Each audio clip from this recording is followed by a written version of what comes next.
جس مذہبی ذہن سے پوچھیں اسلامی نظام سے مراد کیا ہے، وہ یہ سمجھتا ہے کہ اسلامی قوانین کو نافذ کرنا اسلامی نظام، بس ان کے نزدیک آپ پوچھ لیجئے اسلامی قوانین کا نفاذ اور فقہ اسلامی کا اجرا، اس کو اسلامی نظام کا نام دے رہے ہیں۔ شریعت بل کیا ہے؟ بس اللہ اللہ اور خیر صلی اللہ۔ یہ جو شریعت آرڈیننس بنا تھا، یہ شریعت بل بنا تھا، یہ نظام نفاذ شریعت بل، جس جماعت کے سربراہ سے آپ پوچھیں موجودہ مذہبی ذہن، حالت یہ ہے کہ وہ آج کے دور میں اسلامی نظام نافذ کرو، اس سے مراد صرف یہ لیتے ہیں کہ جس طرح آج کل قوانین یہ ہیں کہ مثلا جو یہ جرم کرے اس کی یہ سزا ہے، اس کو ہٹا کے اس کی جگہ جو اسلام نے دیا وہ نافذ کر دی جائے۔ آپ بات سمجھ رہے ہیں؟ یہ شکلیں ہیں، بس احکام شریعہ اسلامی قوانین جو ہیں فقہ اسلامی کے مطابق، بس وہ موجودہ جو لا کا ڈھانچہ ہے قانون کا اسے ہٹا کر اس کی جگہ اسلامی قوانین کے ڈھانچے کو نافذ کر دینا، ان کے نزدیک ہے کہ اسلامی نظام کا نفاذ ہو گیا۔ بس یہ آج کا مذہبی ذہن ہے۔ تو گویا اسلامی قوانین کا اجرا اور اسلامی قوانین کا نفاذ ہی ان کے نزدیک اسلامی نظام ہے۔ یہی نظام شریعت ہے، یہ نظام مصطفیٰ ہے، نام جو بھی دیتے رہے مگر یہ کی تصور، یہ نظام مصطفیٰ، یہ نظام شریعت، یہ اسلامی نظام ہے۔ جبکہ آج صورتحال میں تو مختلف ہو چکی ہے۔ آج اسلامی نظام اسلامی قوانین کے اجرا کا نام نہیں ہے، یہ دوسرا مرحلہ ہے۔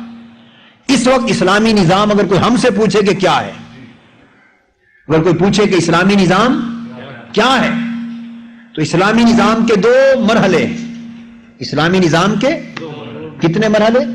دو۔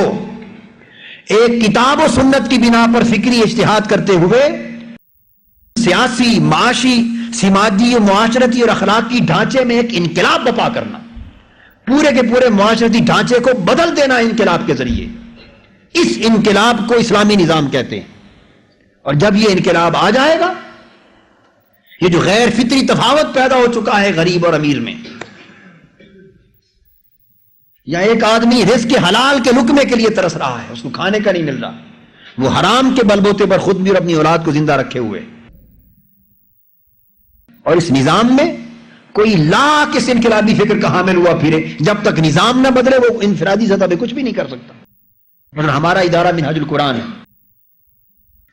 دوسرے ادارے عوام الناس کے چندوں پر چلتے ہیں، ہمارا ادارہ ہے ہم رفقا کے ڈونیشنز اور عطیات پر چلا رہے ہیں۔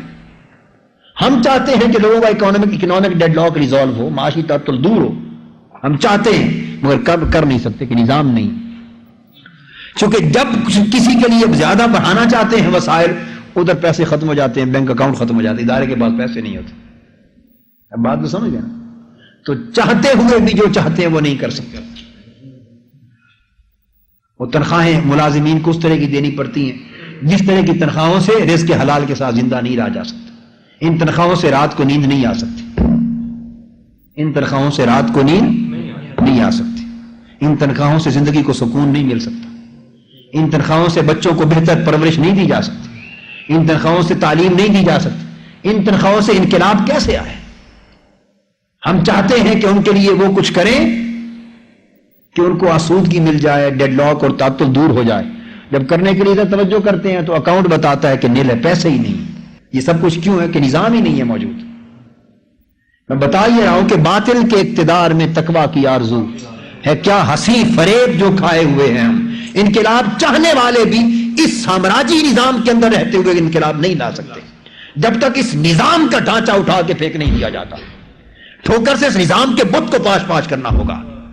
عزیز بچوں، آپ کو صرف قوانین کے اجرا کے لیے نہیں اور آرزوؤں کے لیے نہیں، وہ آرزویں بہتر ہیں ہمارے اندر، ہم بھی بہت کچھ چاہتے ہیں مگر جو کچھ چاہتے ہیں نہیں کر پا رہے، اس لیے کہ اوپر سامراجی نظام مسلط ہے، اس نے ہمیں بھی بے دست و پا کر دیا ہے، ہمیں بھی بے دست و پا کر کے۔ ایک شعر مجھے بڑا پیارا کس زمانے میں یاد تھا، بیچارگی کے ہاتھ سے ہوتا ہے خون دل، بیچارگی کے ہاتھ سے ہوتا ہے خون دل، بے دست و پا کو دیدہ بینا نہ چاہیے۔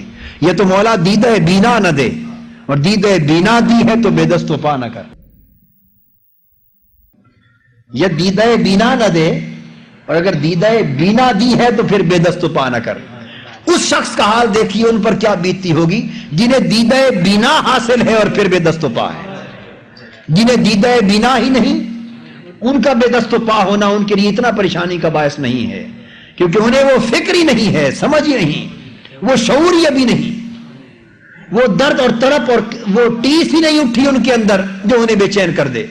ان کی زندگی کس طرح بسر ہوتی ہوگی جن کے اندر ٹیسیں اٹھ رہی ہیں، جن کی دیدہ بینا ہے، جو انسان کا ضمیر لٹتے ہوئے دیکھ رہی ہے، جس معاشرے میں انسان کی عزت سے ہولی کھیلی جا رہی ہے وہ دیکھ رہی ہے، انسان کا خون حیوان سے ارزاں ہے جو دیکھ رہی ہے، پانی سے ارزاں ہے دیکھ رہی ہے، جس معاشرے کے پورے نظام کو سامراجی نظام دیکھ رہی ہے، جہاں سیاست، تجارت اور کاروبار ہے، جہاں ساری جنگ سرمایہ اور دولت کی ہے، جہاں انسان کا غریب ہونا ذلت اور رسوائی اور جرم ہے. جو شخص یہ سب کچھ دیکھ رہا ہے اور جو آنکھ یہ سب کچھ دیکھ رہی ہے اور کڑ رہی ہے اور وہ کرنا چاہتی ہے مگر وہ اسی طرح بے دست و پا ہے جس طرح دوسرا غریب بے دست و پا ہے. بے دست و پا کو دیدہ بینا نہ چاہیے. یا مجھے افسر شاہانہ بنایا ہوتا یا میرا تاج گدایا نہ بنایا ہوتا. یعنی اس وقت یہ تحریک منہاج القرآن اس وقت دو چکیوں میں پس رہی ہے.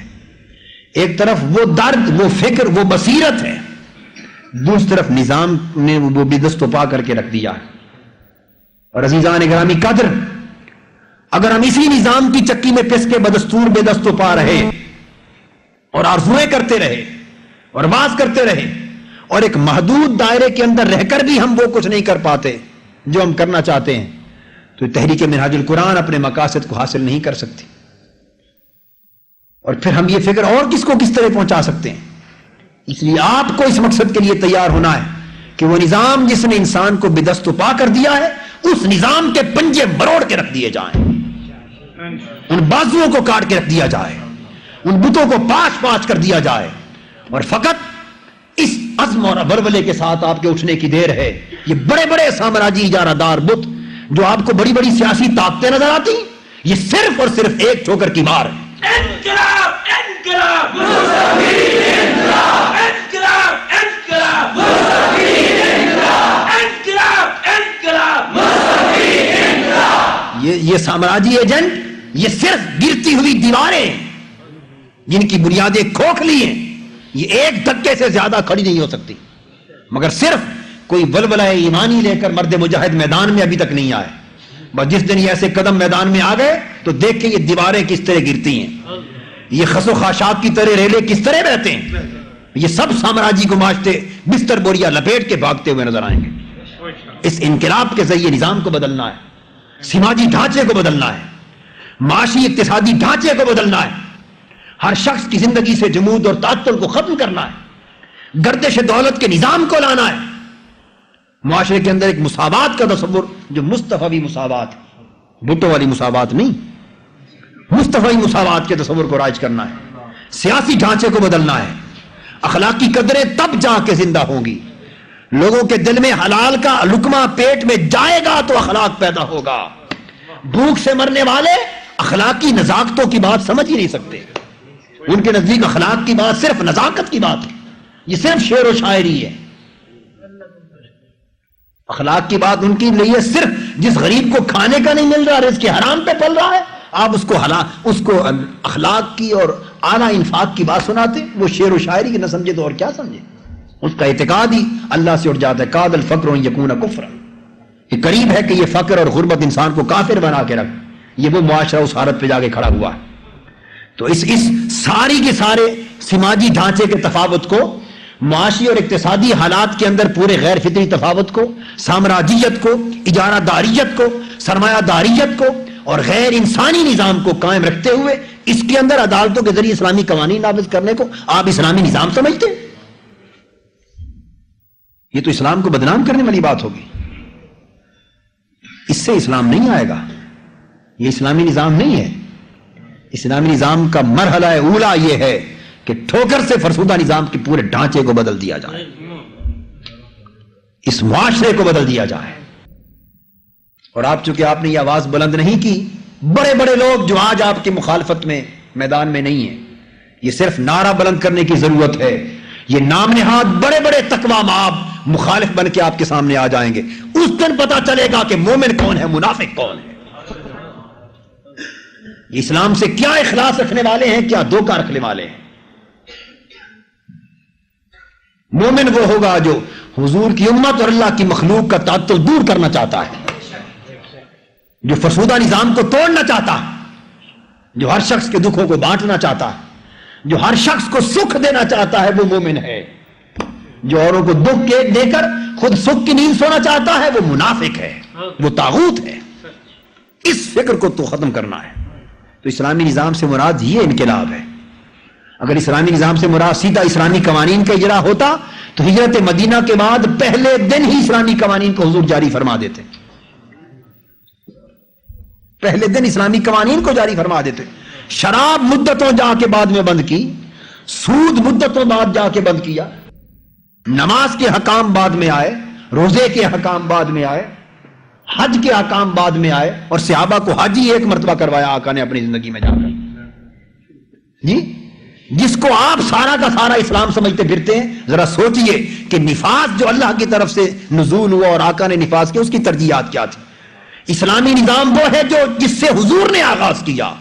حضور نے مواخات سے آغاز کیا، لوگوں کے مکان بانٹ دیے کہ جو بے گھر ہے وہ اس کے گھر میں رہے، زراعت بانٹ دی، زمینیں بانٹ دی، کاروبار بانٹ دیا، تجارت بانٹ دی. اس طرح بانٹ دینا تھا کہ ہر کوئی عزت کے ساتھ جیے. یہ اسلام ہے، یہ اسلام ہے. یہ تصور ہے اسلام کا جو تحریک منہاج القرآن پیش کرنا چاہتی.